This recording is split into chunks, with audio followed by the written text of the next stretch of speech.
यीशु मसीह ने तेरे लिए मेरे लिए लहू बहाया।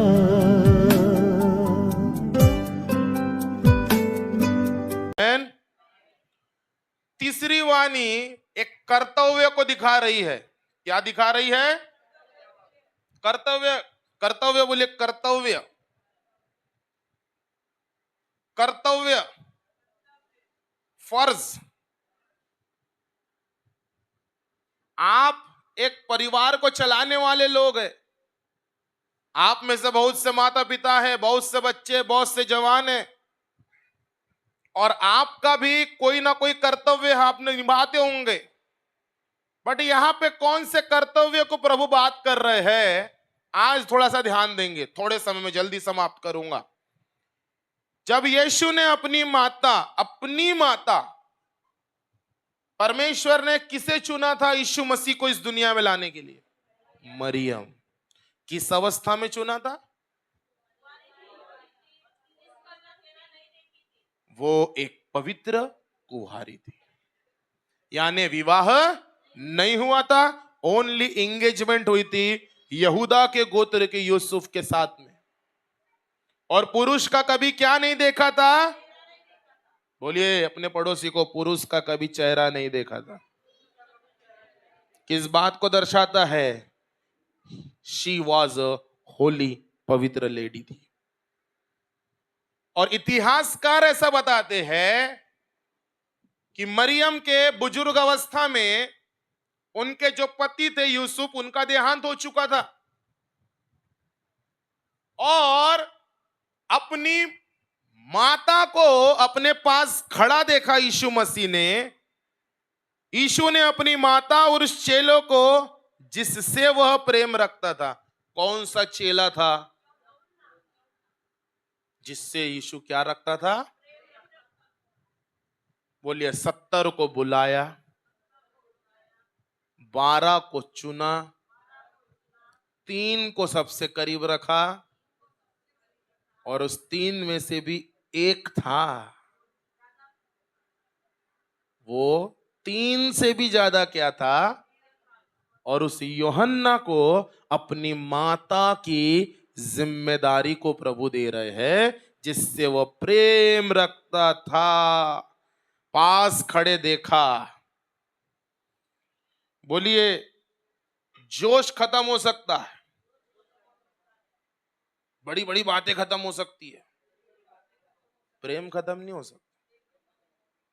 पतरस भाई साहब यीशु मसीह को छाती ठोक के बोले, यीशु मसीह, यीशु मसीह। हाँ बोलो पतरस, आप बोल रहे ना आप क्रूस पे जाने वाले हो, सब आपको छोड़ देंगे ना? सब छोड़ देंगे। मैं आपको कभी छोड़ के, मैं आपके लिए जान भी दे सकता हूं। बोलिए ये प्यार कम, ओवर कॉन्फिडेंट जोश ज्यादा था। बोलिए ना जी, ये प्यार कम। इसका मतलब पतरस प्यार नहीं करता तो बात अलग है, बट जो वो स्टेटमेंट बोल रहा था वो उसको खुद को नहीं मालूम है कि वो कितना बड़ा डरपोक है अंदर से। कई बार जो हम होते हैं वो दिखाते नहीं, जो दिखाते हैं वो होते नहीं। पतरस भाई बेटा तू बहुत डरपोक है, यीशु मसीह उसको दिल नहीं तोड़े उसका। चाहते तो बोल सकते थे, अरे बेटा तू तो सबसे बड़ा डरपोक है, 11 से सबसे ज्यादा डरपोक। अच्छा मेरे को बताओ, तलवार निकाल के कान किसने काटा? क्यों भाई, तुम तो मरने की बात कर रहे थे, फिर सेल्फ डिफेंस में कैसे आ गए आप? क्योंकि आप डरपोक थे। क्योंकि आप क्या थे? यीशु ने क्या बोला? बेटा आज ही मुर्गे के बाग देने से आप क्या करोगे? और बता दोगे कि तुम मरने के लिए तैयार हो कि भागने के लिए तैयार हो? मरने के लिए तैयार हो? आप खुद जवाब दोगे। और जब पतरस ने क्या किया मेरे प्रियो? मुर्गों ने भाग दी, और तब उसको अपने वो वादे पर याद आया और यीशु की वो बात याद। पैशन ऑफ क्राइस्ट मूवी आज अपने पास वो अरेंजमेंट नहीं हो सका, मैं चाहता था वो सीन आपको दिखाऊं। जैसे ही मुर्गा बाग देता है और यीशु मसीह कोड़ों से खून से लथपथ, वो नजर मेरे को आपको दिखाना था। यीशु मसीह को पतरस को देखते हैं,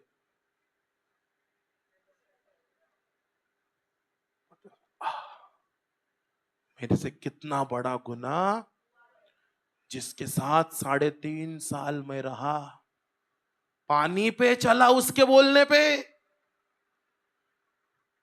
मैंने 3 बार बोल दिया मैं उसको पहचानता, और बेचारे यूहन्ना कभी मुंह से नहीं बोला, मरने के तैयार और कुछ नहीं, सब भाग गए, लेकिन योना क्रूस के पास खड़ा था। बोलिए, प्यार आपको यीशु से कभी दूर नहीं कर सकता। यूहन्ना प्यार करता था और यीशु मसीह को उससे बेटर कर्तव्य पूरा करने वाला व्यक्ति कोई नहीं मिला अपने चेलों में। और यूहन्ना को जिम्मेदारी दे रहे और कहते हैं अपनी मम्मी से, हे नारी, हे नारी। माता क्यों नहीं बोले? बोली। और एक वाक्य याद आता है, और एक बार प्रभु ने अपनी मम्मी को नारी बोला था एक इंसिडेंट में। वेरी गुड, अरे वाह, आप बाइबल पढ़ते हैं। बोलिए, जब काना नगर की शादी में विवाह में क्या खत्म हो गया था, और मम्मी मरियम, माता मरियम दौड़ी दौड़ी आई प्रभु के पास, यीशु यीशु उनका दाखरस। हे महिला, अभी मेरा समय। बोलिए, जब बात यीशु के परमेश्वरत्व की, प्रभुत्व की होती है, उसके सामने कोई माँ बाप नहीं, सब उसके अनुयायी है, सब उसके बेटे और बेटियां है। हालेलुया। यीशु क्रूस पर है, वो ना तो वहां पे किसी का बेटा है, वो ना तो वहां पे किसी का भाई है, वो परमेश्वर का एकलौता पुत्र है। हालेलुया। अब वो यीशु अपने ईश्वरत्व को बता रहा है और अपनी मम्मी से कह रहा है, हे नारी, अर्थात हे महिला। एक आदरणीय शब्द ग्रीक भाषा में अपनी मां के लिए उन्होंने यूज किया। आज से देख, ये तेरा पुत्र है। क्या कहती है? सब पढ़िए इधर। यीशु मसीह को पता है, अब मैं शारीरिक रूप में अपनी मां का साथ में नहीं रहूंगा। कोई तो चाहिए जो मेरी मां की आत्मिक जिम्मेदारी उठाए। कोई तो चाहिए जिसका रिश्ता मुझसे भी अच्छा हो और मेरी मां से भी अच्छा हो। और परिवार की जिम्मेदारी मैं और आप तब तक नहीं उठा सकते जब तक हम यीशु से प्रेम करने वाले ना बने। जितने जवान बेटे और बेटी अगर मेरे वाणी को सुन रहे, बोलिए, आपका जीवन साथी वो होना चाहिए जो पहले मुझसे नहीं, पहले यीशु से प्यार करने वाला बने। क्योंकि वहां मेंशन है, जिससे यीशु प्रेम रखता था और वो भी यीशु से क्या रखता था, इसलिए तो क्रूस के पास खड़ा था। उसको मरने का डर नहीं था क्या? लेकिन प्यार डर को जीत लेता है। हालेलुया। यूहन्ना ने सोचा होगा, अरे यार गई जान तो गई, प्यार करता हूं यीशु से, खड़ा हो जाता हूं, गया, आज कुर्बानी समझो आज तो। लेकिन यीशु ने उसको मरने नहीं दिया जी। और यही यूहन्ना बड़ा होकर बहुत बड़ा प्रकाशन लिया। पतमुस नाम टापू पे प्रकाशित वाक्य का रेवोल्यूशन उस पर उतरा और बड़ी बड़ी बड़ी मिनिस्ट्री प्रभु ने उसके द्वारा की। जो प्यार करते हैं वो प्रभु से प्रकाशन को पाते हैं, याद रखिएगा। जो स्वार्थ रखते हैं वो केवल चंगाई पाते, जो प्यार करते वो प्रकाशन को पाते, वो प्रभु से बड़ी जिम्मेदारी को पाते। बोलिए, अपनी मां की जिम्मेदारी देना कोई मजाक बात नहीं है। वो भी उस महिला की जिसने उद्धारकर्ता को अपने पेट में रखा 9 महीने। वो भी उस मां को जिसने पूरे समाज के ताने को सुने। यहां आपको मरियम, उस स्त्री के चरित्र को आप पढ़ना बाइबल में। जितनी महिलाएं हैं, आने वाले दिनों में आपको एक होमवर्क है, आप मरियम उस कैरेक्टर को पढ़ना बाइबल में। कि मरियम ने यीशु मसीह के लिए क्या कुछ नहीं सहा,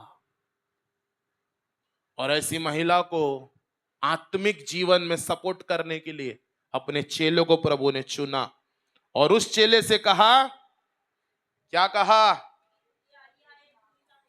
पढ़िए क्या लिखा है। तब उसने चेले से कहा, यह तेरी, और उसी समय से वह चेला उसे अपने घर में, बोलिए तुरंत प्रभु की बात को माना। सब लोग बोलिए तुरंत प्रभु की बात को माना। ये बात को मानना प्रेमी तो है, बात को मानना प्रेमी तो है, बोलिए सब, प्रेम ही तो है जो क्या करता है, हमें प्रभु की बात को मानने पर सिखाता है। बोलिए पहली बात मैं इस वाणी से सीखता हूं, यीशु ने दर्द में भी प्रेम और कर्तव्य को निभाया।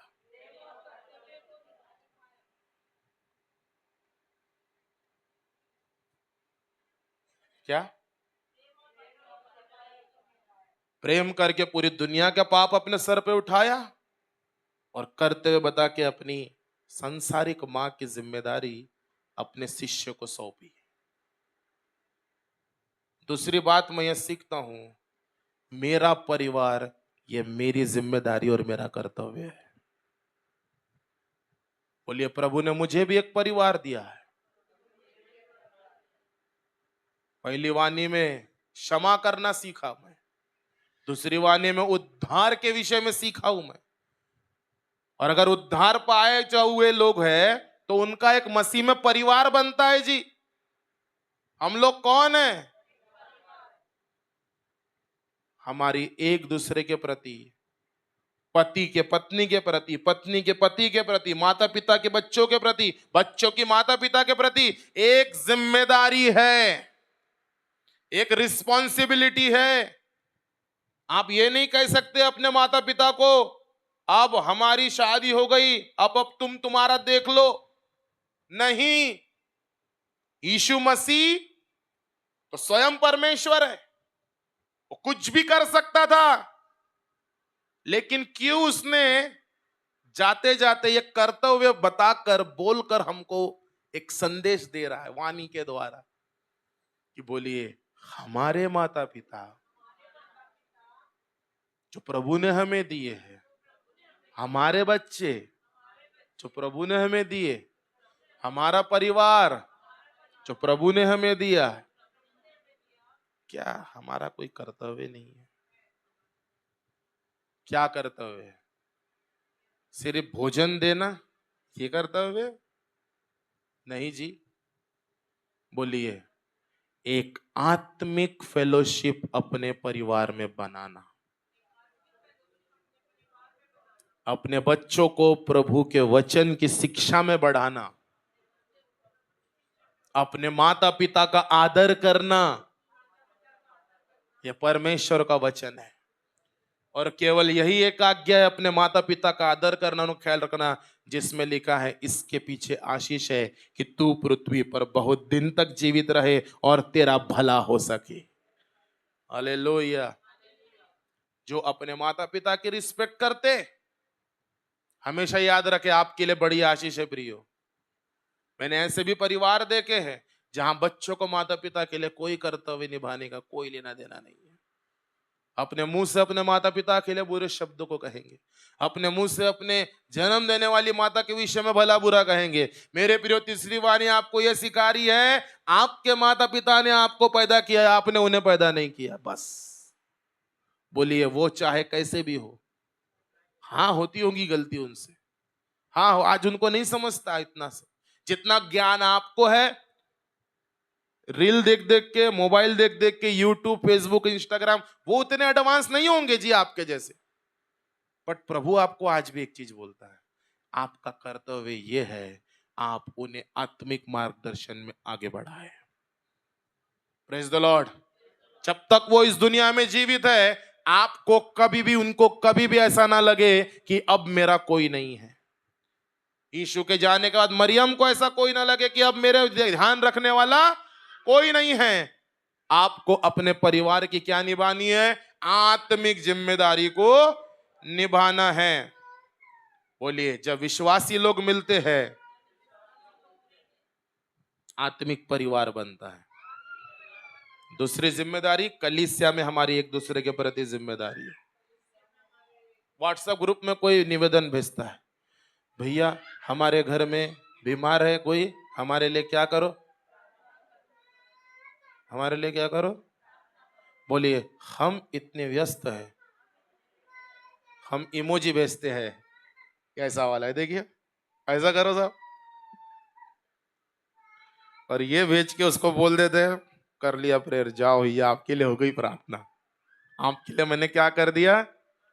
बोलिए, अगर जिम्मेदारी उठानी है ये भेजने से काम नहीं चलेगा। अब लिखो, बोलो, पर्सनल फोन करो, ग्रुप में मैसेज देख लिया ना उनका, पर्सनल फोन करो, भैया क्या हो गया, कौन है वो जिसके विषय में आपने, मैं अभी उसके लिए क्या करता हूं। वो व्यक्ति को ऐसा लगेगा कोई तो है जो मेरे निवेदन को इग्नोर नहीं करता है, परंतु सच में मेरे लिए क्या करता है। आखिरी बात, बोलिए, आज्ञाकारिता और सेवा का उदाहरण हम सीखते हैं। यूहन्ना ने तुरंत आज्ञा माना। क्या माना? क्या माना? प्रभु कल से ले जाऊंगा, परसों से ले जाऊंगा, ऐसा नहीं कहा, तुरंत उसने अपने घर ले गया। बोलिए, प्रभु की आज्ञा तुरंत मानी जाती है, उसमें कोई डिले नहीं होना चाहिए। तुरंत माने प्रभु की आज्ञाओं को। अपने घर में एक ऐसा माहौल बनाए जिसमें लोग देखे तो कहे नहीं यार, यहां कर्तव्य पूरा करने वाले लोग, इनके पास एक कर्तव्य एक दूसरे के प्रति। Praise the Lord. और सब चीज प्यार से करे। हालेलुया। एक दूसरे के दुखों में उनकी सुधि ले। बहुत लोग लेते भी है, पर जो लोग नहीं लेते उनके लिए मैं कहना चाहता हूं, सर आज हो सकता है दुख उसके परिवार में, हो सकता है एक दिन दुख आपके पास भी आएगा।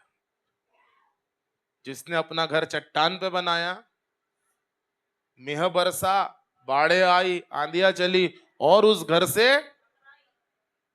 उसका घर नहीं गिरा, क्योंकि वो सुधि लेने वाला परिवार था। पर जो दूसरों की क्या नहीं करता, उसने अपना घर कहां बना दिया। दुख तो वहां भी आएगा, आंधियां तो वहां भी, और टकराएंगे उसके भी घर से, लेकिन वो घर नहीं गिरा। हालेलुया। क्या सीखता हूं मैं? बोलिए, मसीह में मेरे कर्तव्य, मेरा परिवार मेरी जिम्मेदारी है। हम ये नहीं बोल सकते, पति ये नहीं बोल सकता मैं तो ड्यूटी जाता हूं तू प्रार्थना कर, पत्नी बोलती नहीं तो मैं बच्चे संभालती हूं तुम प्रार्थना करो, बच्चे बोलते हम तो स्कूल ट्यूशन जाते आप प्रार्थना करो। नहीं, यहाँ हर एक का रोल होना चाहिए जी। बोलिए, हर एक का रोल होना चाहिए। और सबसे बड़ी बात, बोलिए, हर मसीह परिवार में, एक बात बोलूं क्या, बोल के समाप्त कर देता हूं, एक अनुशासन, डिसिप्लिन होना बहुत जरूरी है। और उसके लिए किसी को तो कर्तव्य के लिए खड़ा होना पड़ेगा, किसी को तो खड़ा होना पड़ेगा कि आज से मैं फैमिली प्रेयर शुरू करूंगा, आज से मैं हर संडे चर्च जाऊंगा, आज से मैं अपने बच्चों को प्रभु के संस्कार में बढ़ाऊंगा, आज से मैं अपने बच्चों में अच्छी बातें डालूंगा। क्यों? क्योंकि शैतान तो लगा पड़ा है बुराई डालने के लिए। आमेन। इसीलिए अगर एक घर में 4 मोबाइल है तो वो घर के 4 विभाजन है। क्यों? सब 4 कोने में। कुछ परिवार में तो मैं ऐसे भी गया हूं जहां खाना खाते खाते मोबाइल चालू है, आईपीएल चालू है, खाना खाते खाते क्या चालू है, सोचो खाना खाते खाते खुदा के गीत बज रहे, सोचो खाना खाते खाते आप प्रभु की वाणी सुन रहे, एक दूसरे से बात कर रहे, वो परिवार का नजारा बदल जाएगा। प्रभु ये सिखा रहे। केवल चर्च आने से उन्नति नहीं होगी, मैं हमेशा कहता हूं जी, प्रभु 6 दिन आपको घर पे भी देखता है। आमेन। आज अपने आप को जांचे, अपने आप को परखे, मेरा मसीह जीवन कर्तव्यहीन है कि कर्तव्य के साथ मैं आगे बढ़ रहा हूं। Praise the Lord. अगर मैं एक प्रभु का दास हूं, पास्टर हूं, तो मैं अपने परिवार के कर्तव्य के लिए यहां से 50 किलोमीटर जाके काम भी करता हूं। जो पैसे कमाता हूं वो अपने घर के प्रबंध में लगाता हूं, प्रभु के राज्य के लिए खर्च करता हूं। क्यों? दैट इज माय कर्तव्य। और बाइबल में लिखा है जो कमाए नहीं वो खाने भी ना पाए, यानी जो काम ना करे वो खाने भी ना पाए, बाइबल कहती है।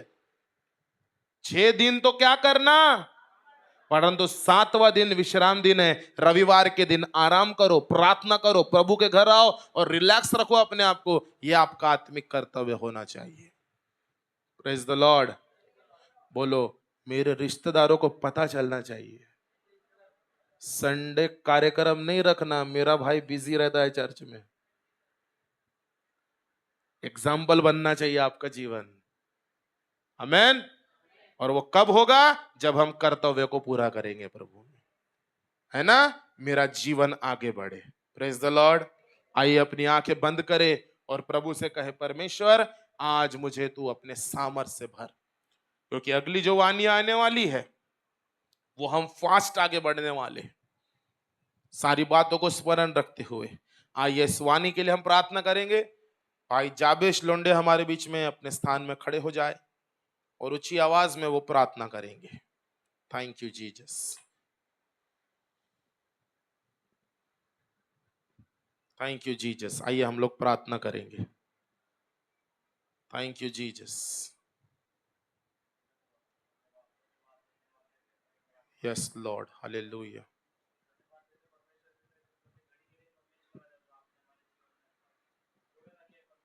Yes Lord.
Yes Lord.